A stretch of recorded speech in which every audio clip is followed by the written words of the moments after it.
बिस्मिल्लाहिर्रहमानिर्रहीम। अस्सलामुअलैकुम। कैसे हैं आप सब लोग? उम्मीद करती हूँ बिल्कुल ठीक ठाक होंगे। आज मैं आप लोगों के साथ शेयर कर रही हूँ इंस्टेंट बीफ बोंग निहारी की रेसिपी, जो कि बहुत ही ज़्यादा टेस्टी बनती है और सबसे बड़ी बात है कि जल्दी बनकर तैयार हो जाती है।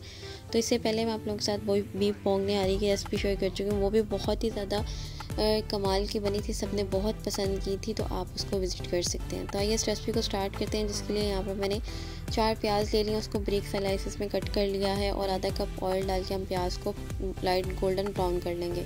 तो यहाँ पर मैं गोश्त की कटिंग कर रही हूँ, तो गोश्त आप अपनी मर्ज़ी से ले सकते हैं, बड़े पीसेस भी ले सकते हैं और छोटे पीसेस। तो मैं दोनों पीसेस कर रही हूँ, बड़े और छोटे। तो यहाँ पर मैंने तमाम गोश्त को कट कर लिया है।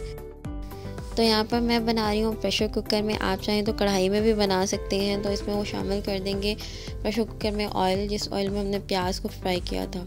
तो मैंने ऑयल को शामिल कर दिया, फ्लेम को ऑन कर लिया बिल्कुल मीडियम स्पीड पर। और अब इसमें शामिल करेंगे कुछ खड़े मसाले, जिसमें दालचीनी की 2-10 स्टिक्स हैं, 3 अदद लौंग हैं, 3 अदद सब्ज़ इलायची हैं और 1 बड़ी इलायची। तो 1 मिनट तक इसको पका लेंगे ताकि ऑयल में तमाम खड़े मसालों की खुशबू जो है वो इन्हेंस हो जाए। अब इसमें शामिल कर देंगे 2 अदद प्याज, जो कि बारीक स्लाइसेस में कटे हुए हैं, और प्याज को लाइट गोल्डन होने तक फ्राई करेंगे।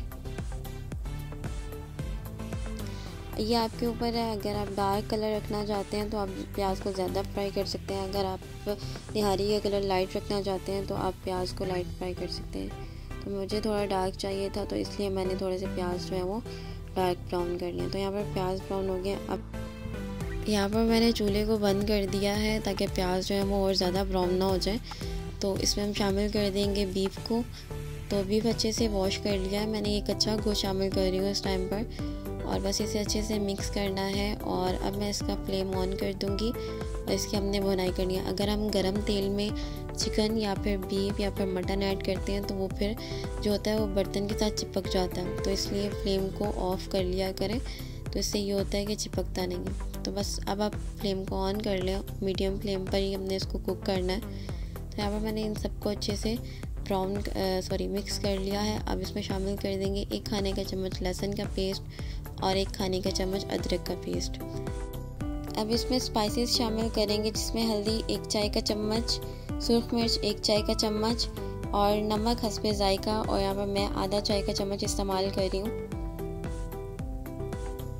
तो ये अपने टेस्ट के मुताबिक कम या ज़्यादा कर सकते हैं। तो यहाँ पर शामिल करेंगे सब्ज़ खुश्क धनिया और साथ में ज़ीरे का मैंने पाउडर बना लिया, तो 2 खाने के चम्मच मैंने ज़ीरा और सब्ज़ खुश्क धनिया ऐड कर दिया। और साथ ही इसमें 1.5 पैकेट शामिल करेंगे नेशनल निहारी का। तो आप किसी भी ब्रांड का ले सकते हैं, बट मैं नेशनल वालों का यूज़ करती हूँ, तो इसलिए मैं आपको यही प्रेफर करूँगी। तो बस इसे अच्छे से मिक्स करना है, हमने गोश्त की अच्छे से भुनाई करनी है, आंच को ज़्यादा तेज़ मत रखिएगा। तो बस इसे मिक्स करते हुए हमने इसकी गोश्त की ठीक ठाक बुनाई करनी है ताकि जितनी भी हीट है वो ख़त्म हो जाए। तो यहाँ पर साथ ही इसमें मैं ऑयल शामिल कर रही हूँ, तो ऑयल मज़ीद शामिल करेंगे, ज़्यादा ऑयल शामिल करेंगे, बाद में हम ऑयल निकाल लेंगे तो हमें अलहदा से तरी जो है वो तैयार करनी नहीं पड़ेगी, तो निहारी की लुक आती ही तरी से। तो 1.5 पैकेट मैंने टोटल इसमें निहारी मसाले का शामिल कर दिया। आप चाहें तो घर में भी बना सकते हैं मसाले, और लेकिन मैं इंस्टेंट बना रही हूँ तो इसलिए बाहर वाला ही यूज़ कर रही हूँ। तो आप भी बाहर वाला यूज़ करके बनाएं, बहुत ही ज़्यादा मज़ेदार बनती है। यहाँ पर मैंने 1.5 किलो गोश्त लिया है और साथ में 1.5 लीटर ही पानी शामिल करेंगे। बस ऐसे अच्छे से मिक्स करेंगे और इसका लिड लगाएंगे, सीटी लगाएंगे, और जब सीटी घूमना शुरू हो जाएगी तब हम टाइम नोट करेंगे। तो मैंने इसको 25 मिनट तक प्रेशर में कुक किया था। तो पहले मैंने 20 मिनट तक इसको कुक किया था, इसको चेक कर लिया था, तो इसमें अभी थोड़ी सी कसर रहती थी, बोटियाँ फुल जो है वो टेंडर नहीं थी। तो मैंने इसमें से ढक्कन खोल कर चेक किया, तो मैंने ऑयल जो है वो सारा निकाल लिया था इसमें। फिर मैंने दोबारा इसको 5 मिनट के लिए प्रेशर कुक किया था। तो यहाँ पर अब मुकम्मल गोश्त जो है वो टेंडर हो चुका है, मैं आपको दिखाती हूँ। बहुत ज़्यादा गर्म थी, तो हाथ लगाने से बोटियाँ फ़ौरन से टूट रही थी। तो अब यहाँ पर हमने बेसन 2 चम्मच मैंने बेसन लिया है, 2 चम्मच ही मैंने जो है वो आटा लिया नॉर्मल, तो उसको मैंने रोस्ट कर लिया। तो रोस्ट करके आप शामिल करें, टेस्ट बहुत अच्छा आएगा। तो बस वो शामिल कर देंगे। जितनी आपको थिक ग्रेवी रखनी है आप उसके हिसाब से ऐड कर सकते हैं।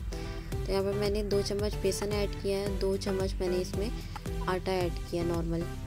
तो बस इसे एक बार अच्छे से मिक्स करेंगे। मिक्स करके हमने इसको पकाना है और मैं इसमें थोड़ा सा पानी मज़ीद शामिल करूँगी, 1 गिलास, क्योंकि जब हम प्रेशर कुकर में कुक करते हैं तो पानी जो है वो काफ़ी ज़्यादा ड्राई हो जाता है, तो इसलिए मैंने इसमें 1 गिलास पानी और शामिल किया। जैसे ही इसमें बॉयल आना शुरू हो जाएगा तो साथ ही हम इसमें ऐड कर देंगे 2 खाने के चम्मच मज़ीद हमने जो पहले पेस्ट मैंने इसमें ड्राई पाउडर ऐड किया था खुश्क धनिए का और साथ में ज़ीरे का, तो मैं इसमें मज़ीद ऐड कर दूँगी। तो काली मिर्च शामिल कर देंगे 1 चाय का चम्मच, तो ये अपने टेस्ट के मुताबिक ऐड कर सकते हैं। मुझे कम लग रही थी, मैं इस स्टेज पर आप इसमें नमक मिर्च चेक कर सकते हैं। अगर आपको कम लग रही हो तो आप इसमें मज़ीद ऐड कर सकते हैं। तो यहाँ पर हमारी निहारी जो है वो बिल्कुल तैयार हो गई है और ये रेसिपी मैंने बनाई थी अपनी बर्थडे पे। तो राइस मैं आप लोगों के साथ ऑलरेडी शेयर कर चुकी हूँ, तो उसको भी विज़िट कीजिएगा। बहुत टेस्टी बने थे, जिसको मैंने तंदूरी राइस बनाए थे, तंदूरी चिकन राइस, बहुत टेस्टी बने थे। और साथ ही इसमें शामिल कर देंगे लेमन जूस। यहाँ पर 2 लेमन का मैंने जूस निकाल कर वो शामिल कर दिया। तो इसका लिंक भी मैं आई बटन में दे दूँगी। और अगर आपको थिक ग्रेवी रखनी है तो आप इसको मज़ीद पका लें 5 से 7 मिनट, लेकिन मुझे इतनी ही रखनी थी। तो बस ये मेरी निहारी जो है वो बिल्कुल बनकर तैयार हो गई है और इसको अब सर्व करेंगे। फ्लेम मैंने ऑफ़ कर लिया है और इतनी ज़्यादा अफरा तफरी पड़ी हुई थी ना कि मैं ठीक से आपको इसकी फ़ाइनल लुक भी नहीं दिखा सकी। तो यहाँ पर मैंने इसको बाउल में सर्व कर लिया है। ऊपर से हमने इसको शामिल कर दिया इसमें ऑयल जो हमने निकाल लिया था। इस निहारी की लुक जो है ना वो ऑयल से ही आती है। तो ऊपर से थोड़ी शामिल किया सब्ज़ मिर्च, मुझे ब्राउन प्याज डालना भूल गए। इसके ऊपर अदरक जूलियन स्लाइस में कटा हुआ था, वो नहीं मैंने डाला, बाद में मैं अंदर लेके गई तो सब ने कहा कि आंटी वो नहीं डाला। तो बस ये मेरी फाइनल लुक, ट्राई ज़रूर कीजिएगा, इंशाल्लाह आपको बहुत पसंद आएगी। मिलते हैं नेक्स्ट वीडियो में, तब तक के लिए अल्लाह हाफिज़।